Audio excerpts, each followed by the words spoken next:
साथियों नमस्कार। आज हम भारत के प्रमुख पठारों का वर्णन करेंगे यहाँ पर के। ठीक, तो सबसे पहले हमको ये समझना चाहिए पठार है क्या। जैसे पठार जो होते हैं उच्चावच की दृष्टि से बीच के वाले भाग होते हैं, यानी उच्चावच की दृष्टि से सबसे निचले भाग जो होते हैं उनको मैदान बोलते हैं, और उच्चावच की दृष्टि से सबसे ऊंचे वाले जो भाग होते हैं उनको हम बोलते हैं पर्वत। तो मैदान से ऊंचे और पर्वत से नीचे वाले भूभाग को हम बोलते हैं पठार। ठीक, पठार जो होते हैं धातु खनिज की दृष्टि से काफी संपन्न माने जाते हैं। ठीक, तो आइए आज हम देखते हैं भारत के प्रमुख पठार कौन कौन से हैं, उनकी विशेषताएं क्या है, उनका महत्व जो है हम देखेंगे यहाँ पर। ठीक, तो सबसे पहले हम देखते हैं भारत के पठारों में बुंदेलखंड पठार जो कि हमने यहाँ पर बना रखा है, फिर मालवा का पठार, महाराष्ट्र का पठार, कर्नाटक का पठार, तेलंगाना दंडकारण्य, बघेलखंड का पठार, छोटा नागपुर पठार, मेघालय का पठार। ठीक है, हम पर्वतीय भागों का वर्णन यहाँ नहीं करेंगे, सिर्फ पठारी भागों का ही वर्णन करेंगे। ठीक, अब भारत का जो पठारी स्वरूप है वो प्रायद्वीपीय पठार के रूप में जाना जाता है। प्रायद्वीपीय पठार का मतलब ये होता है ये तीन तरफ जो है जल से घिरा हुआ क्षेत्र है। ये प्रायद्वीपीय पठार आए कहाँ से भारत में, जब पैंजिया का विभाजन हो रहा था अंगारा लैंड और गोंडवाना लैंड के रूप में, तो गोंडवाना लैंड से टूट करके ये भाग, गोंडवाना लैंड माने जो साउथ अमेरिका का भाग जो था यहाँ से अफ्रीका निकला, फिर अफ्रीका से यहाँ से भारत है यहाँ पे। ठीक, गोंडवाना लैंड का वो भाग था ये। ठीक, जब आया तो यूरेशिया वाले ऊपर भाग से ये सटा, तो भारत की संरचना थी इस प्रकार से बनी। ठीक है ना, तो प्रायद्वीपीय पठार के रूप में जाना जाता है इसको। अब देखते हैं इस प्रायद्वीपीय पठार का जो स्वरूप है, कहां से कहां तक इसका विस्तार है। अरावली श्रेणी, ये जो अरावली श्रेणी है, इधर जो आपका है पूर्वोत्तर वाला भाग मेघालय का पठार, यहां से लेकर के ये और आपका जो है ये दक्षिण का पठार। ठीक है, तो कुल मिलाकर के जो स्वरूप प्रायद्वीपीय पठार का जो स्वरूप वो लगभग त्रिभुजाकार है। ठीक है, त्रिभुज क्या आकार का है। अब आइए देखते हैं सबसे पहले बुंदेलखंड का पठार क्या है। बुंदेलखंड का क्षेत्र आर्थिक सामाजिक दृष्टि से काफी पिछड़ा हुआ माना जाता है। ठीक है, बुंदेलखंड के पठार में उत्तर प्रदेश के 7 जिले पाए, जैसे झांसी, जालौन, ललितपुर, इस तरह से 7 जिले पाए जाते हैं बुंदेलखंड के पठार में। बाकी के जो जिले हैं वो मध्य प्रदेश के हैं। ठीक है, ये क्षेत्र काफी पिछड़ा हुआ है। अब इस पठारी क्षेत्र मिट्टी की जो संरचना है वो जो है ग्रेनाइट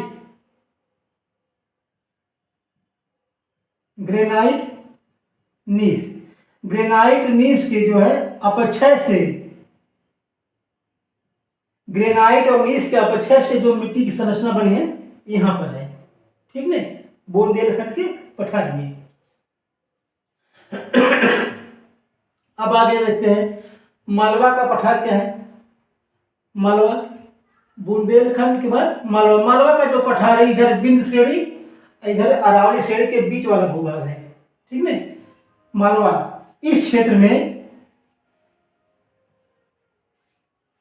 क्षेत्र की जो मिट्टी की संरचना है वो जो है बेसाल्ट। हम यहाँ पे मालवा पठार की बात करें, बेसाल्ट के अपक्षय से मिट्टी का जो निर्माण हुआ है वो जो है काली रेगुर मिट्टी है। ठीक है, हल्की काली मिट्टी है। इसी कारण जो है मालवा के पठार वाले भाग से दक्कन के पठार वाले भाग तक जो है काली मिट्टी के कारण यहाँ पर कपास की कृषि अधिक होती है। ठीक, यह वाला मालवा वाला जो क्षेत्र है बुंदेलखंड वाले क्षेत्र से थोड़ा अधिक संपन्न है। ठीक है, अब आइए जो बघेलखंड का पठार क्या है। इसमें उत्तर प्रदेश के इलाहाबाद, सोनभद्र जिलों को लेकर के बाकी के जिले जैसे रीवा, सतना, ये सब जो मध्य प्रदेश के हैं। ठीक है, ये वाला भूभाग जो है, इन दोनों भूभाग से ये वाला भूभाग जो है संपन्न है। ठीक, अब मिट्टी की संरचना क्या है। बुंदेलखंड की तरह बघेलखंड के पठार में भी मिट्टी की जो संरचना है वो कैसी है।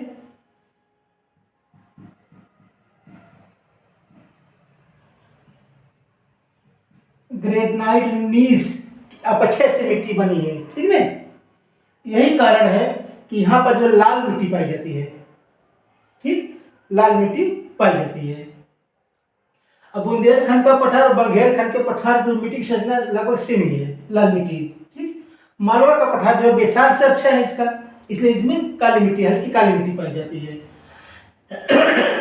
अब जो है नदियों का प्रवाह जो इसमें है इन तीनों क्षेत्रों में, अब देखिए मालवा बुंदेलखंड इस क्षेत्र में जो है आपका उत्खात भूमि पाई जाती है, उत्खात जिसको बीहड़ बोलते हैं, ठीक है, चंबल के बीहड़ वाला क्षेत्र जो है उत्खात भूमि, इस तरह से जो है, इस तरह से अवनालिका पर्दन जिसको बोलते हैं, उत्खात भूमि, ठीक।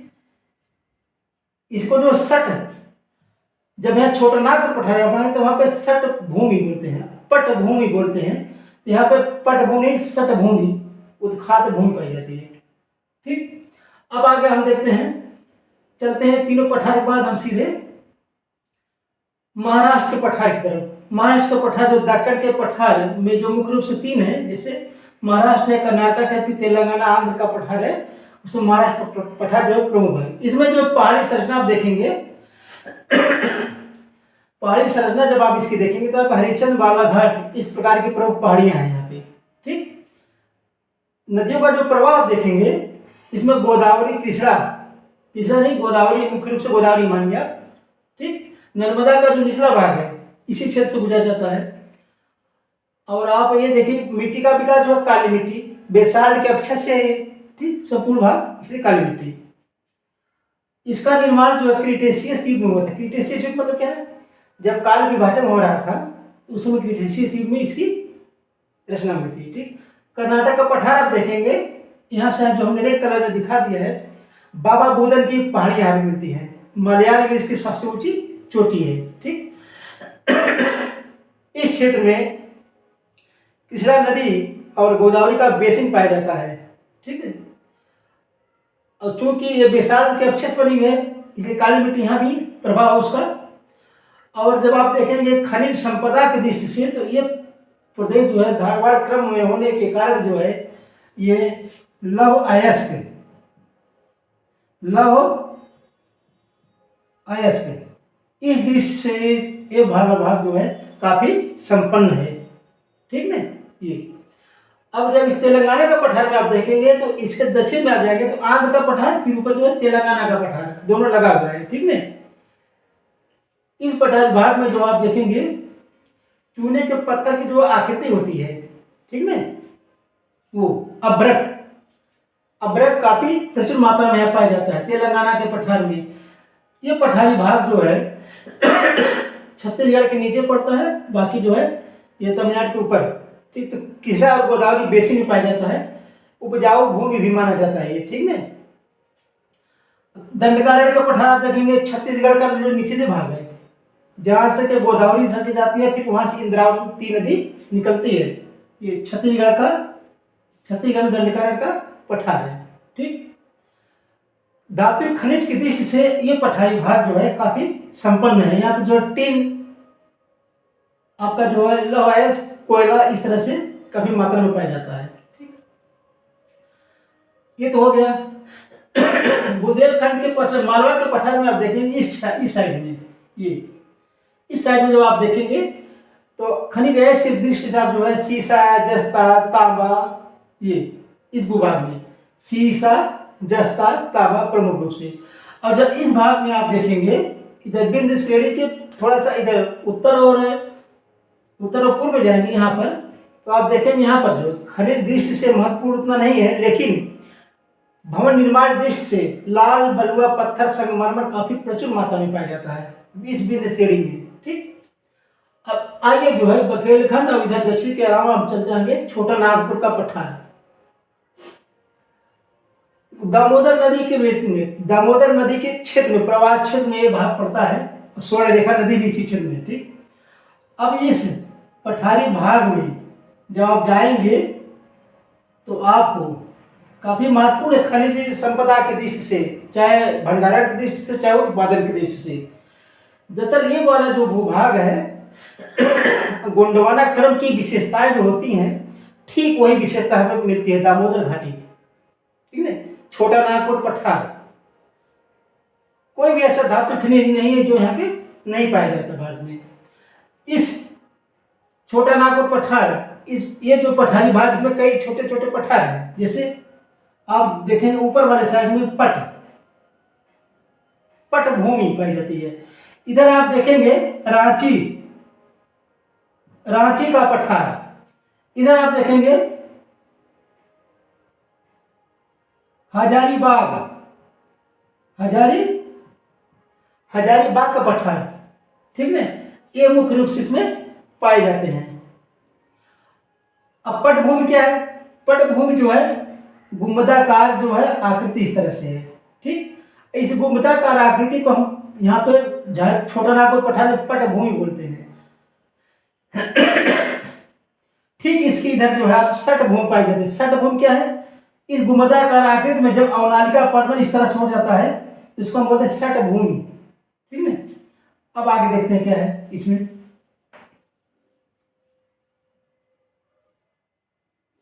चलिए अब हम चर्चा करेंगे ये रांची के पठार से जो नदियों का क्रम है वो इस तरह से है, इस तरह से, ठीक है, इस तरह से है। इस भूभाग में आप देखेंगे कोयला, लव अयस्क, ठीक है, मुख्य रूप से है तांबा। फिर आपका जो हजारीबाग पठार का ऊपरी वाला भाग जो वहां पे अभ्रक भी थोड़ा पाए जाते हैं, ठीक है, चूने के पत्थर भी। अब हजारीबाग पठार में इधर जो है आपका पारसनाथ की पहाड़ियां पाई जाती हैं। पारसनाथ की पहाड़ियां इसी छोटा नागपुर पठार में ही हजारीबाग पठार के इस ऊपरी वाले भाग में जो पारसनाथ की पहाड़ियां पाई जाती हैं। ठीक उसके आप जब इधर चलेंगे इस क्षेत्र में राजमहल की पहाड़ियां मिलती हैं, राजमहल की पहाड़ियां, ठीक है। अब चूंकि यहाँ पे अधिक समझाना है इसलिए हम इसको मिटा दे रहे हैं इसको। चलिए ये क्या है? राजमहल, राजमहल पहाड़ी इधर है, ठीक है। हम प्रायद्वीपीय पठार की बात कर रहे हैं यहाँ पे। हजारीबाग पठार के इस भाग में राजमहल की पहाड़ियां हैं। और ठीक इधर आप जब देखेंगे तो मेघालय का पठार है, ठीक है। दोनों के बीच में जो एक गैप है यहाँ पे, ठीक है, यहाँ पे धसान है। धसान मतलब भ्रंश के कारण जो है यहाँ पर ढालू भूमि है, जिसके कारण नदियों का प्रवाह इस क्रम में जब होता है तो यहाँ पर गाद अवसाद लाकर नदियों द्वारा यहाँ पे गिरा दिए जाते हैं। यही कारण है कि इस क्षेत्र में सुंदरबन डेल्टा का निर्माण हुआ है, ठीक है, मैंग्रोव भूमि का विकास हुआ है। अब ये धसान क्यों है? दरअसल यहाँ पे मालदा गैप है, मालदा गैप, ठीक है। यहाँ पे क्या है, मेघालय के पठार की भी चर्चा साथ में करेंगे तो ठीक रहेगा। यहाँ पे क्या है? गारो, खासी जयंतिया, 3 पहाड़ियां यहाँ पे मेघालय के पठार में बनती है, ठीक। अब इधर से गारो पानी पहाड़ी, गारो, इधर से जो पानी पहाड़ी क्या है? राजमहल है, ठीक है। दोनों के बीच में जो गैप है इस सीधे वाले भूभाग हम बोलते हैं राजमहल गारो गैप। क्या बोलते हैं? राजमहल गारो गैप, ठीक। ऊपर वाले भूभाग को बोलते हैं राजमहल गारो गैप, नीचे वाले भूभाग को बोलते हैं मालदा गैप, ठीक। इसके नीचे वाले भूभाग को बोलते हैं मालदा गैप। ये भ्रंशन के कारण यहाँ पर ढालू भूमि धसान हो गया है, भ्रंशन के कारण। इसलिए नदी द्वारा जो अवसाद है गाद गिराए जाते हैं, उसके कारण सुंदरबन डेल्टा क्षेत्र का निर्माण हो चुका है यहाँ पे। अब मैंग्रोव वनस्पतियों का विकास यहाँ हो गया, ठीक है। अब यहाँ देखिए गारो, खासी जयंतिया, परीक्षा में पूछा क्या जाता है प्रायद्वीपीय पठार का भाग है कि नहीं मेघालय पठार। ये कई बार पूछा गया है कि मेघालय पठार किसका भाग है, तो आप देखेंगे प्रायद्वीपीय पठार भूभाग है। क्योंकि इस प्रायद्वीपीय पठार का विस्तार यहाँ तक है, ठीक है। मालदा गैप के द्वारा ये भूभाग इधर हो गया है, इधर। इसलिए जो है संशय में डाल दिया जाता है प्रश्न के माध्यम से कि मेघालय का पठार किसका भाग है। आप जो हिमालयी भाग नहीं कहेंगे इसको, हिमालय के पठार या पर्वत नहीं है ये जो है ऐसे मालदा गए तो बट गए, ये धसल हो गया यहाँ पे, ठीक है। इसलिए नदियों का प्रवाह जो इधर है इस ढालू भाग से, तो ये जो है प्रायद्वीपीय पठार का भाग है मेघालय का पठार, ये पूछा जाता है परीक्षा में, ठीक है। यहीं पे आपका जो है चेरापूंजी मासीराम है, वर्षाधिक होती। कर्ण क्या है, जो खासी पहाड़ी यहाँ की है वो कीपनुमा आकृति वहां पे है, ठीक है। कीपनुमा आकृति माने किनारे किनारे पहाड़ियां इस तरह से है, यही कारण है मानसून आवरण की दृष्टि से ये यहाँ पर वर्षा अधिक होती है, ठीक। ये आपका जो प्रायद्वीपीय पठार हो चुका है। अब इसमें जो प्रवणता है, जो ढलान है, कैसे है, जब पश्चिम से आप पूरब चलेंगे तो ढलान इधर है, उत्तर दक्षिण में आप जब देखेंगे तो ढलान ये इधर है, उत्तर में, उत्तर दक्षिण में ढलान उत्तर है, पूर्व पश्चिम ढलान पूरब। इसलिए नदियां जो है पूर्व में आके गिरती हैं, और इधर की नदियां जो हैं आके यहाँ पे मैदानी वाला भाग जैसे गंगा यमुना के द्वारा वहां जाकर के गिर जाती हैं, ठीक है।